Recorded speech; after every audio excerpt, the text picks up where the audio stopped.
Balita ko, pinuntahan mo daw ang nanay mo. Opo, tito. Anong sabi sa'yo ng nanay mo? Pinagtabuyan niya lang ako, tito. Ha? Bakit?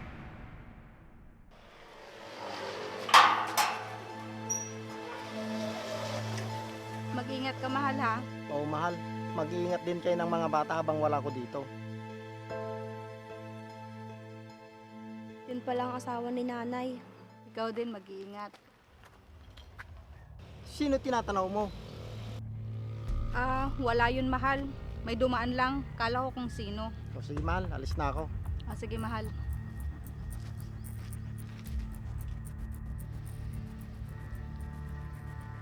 Kaya pala hindi nagpapakita si nanay sa amin ni Lolo. Kasi may iba na siyang pamilya. Sheila! Bakit ka nandito? May nakapagsabi po sa akin na dito daw po kita matatagpuan, Nay. May asawa na pala kayo? Oo, may asawa at anak na ako. Kaya pwede ba? Hindi alam ng asawa ko ang tungkol sa'yo. Bakit, Nay?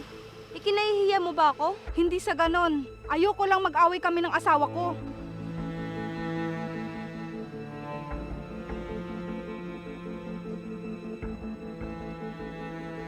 Itong pera. Muwi ka na. Baka may makakita pa sa'yo dito. Hindi ko kailangan ng pera, Nay. Ikaw ang kailangan ko. Sa susunod na lang tayo mag-usap. Alis na ako. Hindi mo talaga ako mahal, Nay. Sarili mo lang talaga ang mahal mo.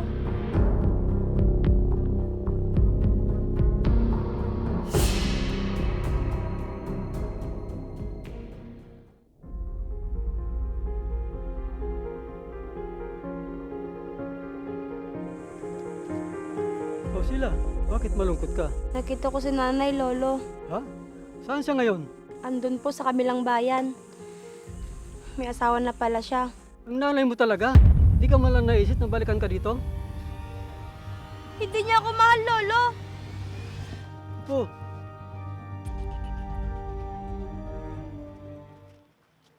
Tay, asan si Sheila? sa looban at umiiyak. Bakit, Tay? Nakita na niya ang nanay niya. Ha? Saan daw, Tay? Nasa kabilang bayan lang daw. Ganun po ba, Tay? Kawawa naman si Sheila. Hindi na binalikan ni Mitch. Sige, Tay. Hayaan na lang muna natin si Sheila. Mamaya, kakausapin ko siya. Mabuti pa nga anak.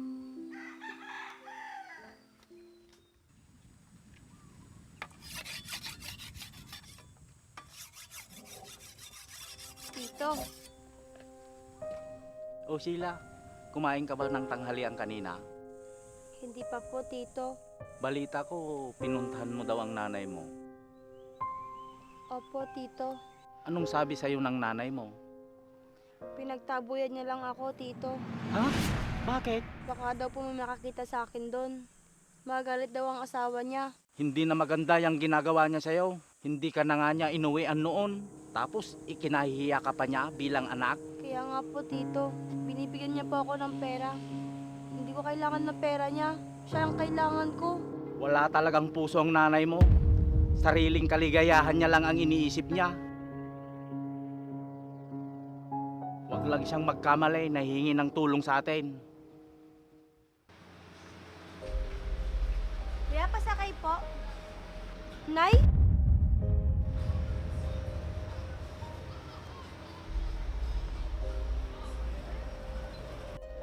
Kilala mo yun, mahal? Hindi mahal. Medyo familiar lang siguro ang mukha. Ganun ba? Uwi na tayo, mahal. Bakit parang nagmamadali ka yata? Wala. Basta, bigla kasing sumakit ang ulo ko. Sige, uwi na nga tayo.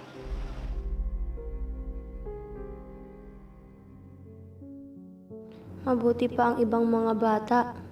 May mga magulang na kasama. Samantalang ako, hindi ko nakilala ang tatay ko. At may nanay nga. Hindi rin naman ako kinikilalang anak. Diyos ko, ano po ba ang kasalanan ko? Bakit niyo po ako pinagkaitan ng mga magulang? Patawarin mo ako, anak. Kung hindi kita may pakilala kay Masong sa ngayon, balang araw, maiintindihan mo rin ako.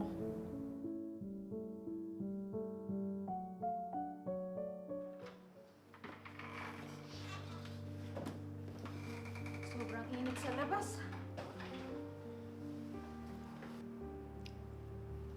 Mitch, may nililihim ka ba sa akin?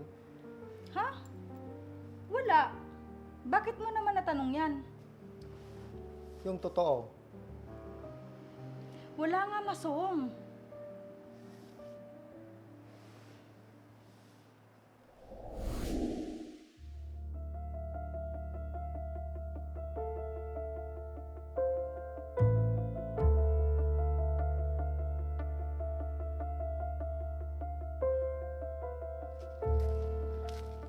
Miss, sinong hinahanap mo? Sir, dito po ba nakatira si Ma'am Mitch? Oo, dito nga. Bakit?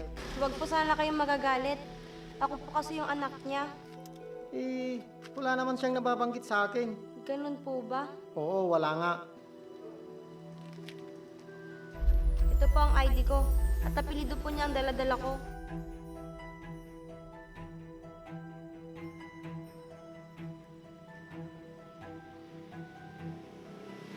Iha, wala siya dito. Hayaan mo, kakausapin ko siya. Salamat po. Bakit kaya nililihim sa akin ito ni Mitch?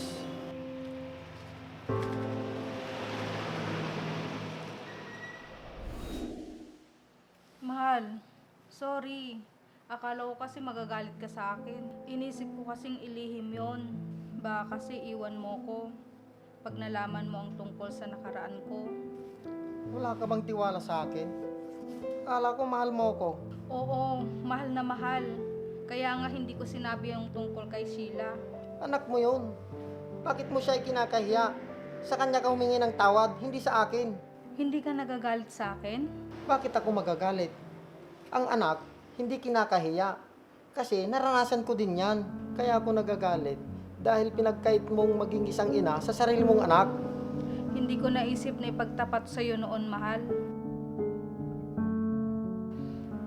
Dahil takot ako sa iyo noon na malaman mong anak ko siya sa pagkadalaga. Sana, noon mo pa sinabi. Hindi sana nakasama natin siya at napag-aral. Salamat, mahal. Hayaan mo, babawi ako sa kanya.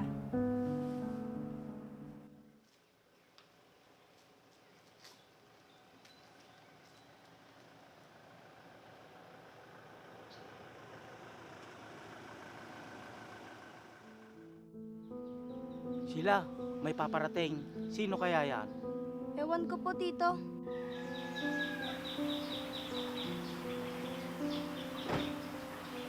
Sheila, ang nanay mo.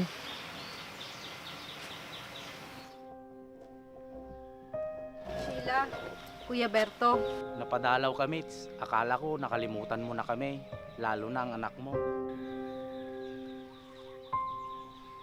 Kuya Berto, si Masong pala, asawa ko. Kumusta bayaw? Mabuti naman. Nasaan pala si tatay? Nandun sa bukid. Bakit po pala andito kayo, Nay? Sheila, anak. Naparito nga pala kami ni Tito Masong mo para humingi ng tawad sa'yo. Anak, pasensya ka na sa lahat ng mga nagawa ko sa'yo.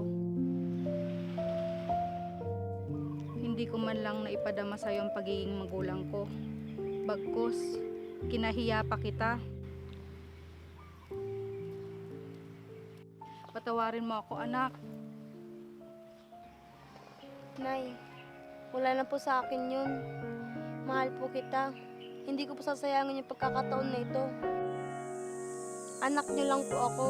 At wala po akong karapatan na magalit sa inyo.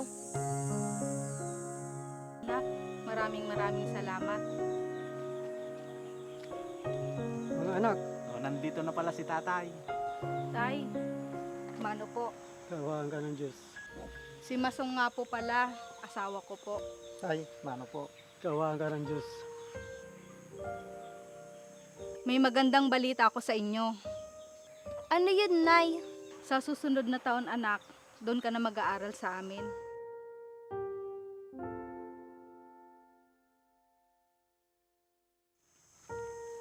Bakit naman po kayo malungkot, Lolo? Siyempre, malungkot ako dahil mapapalayo ka na sa amin. Sus, si Lolo. Sa kabilang bayan lang naman po ako. Oo nga naman po, Tay.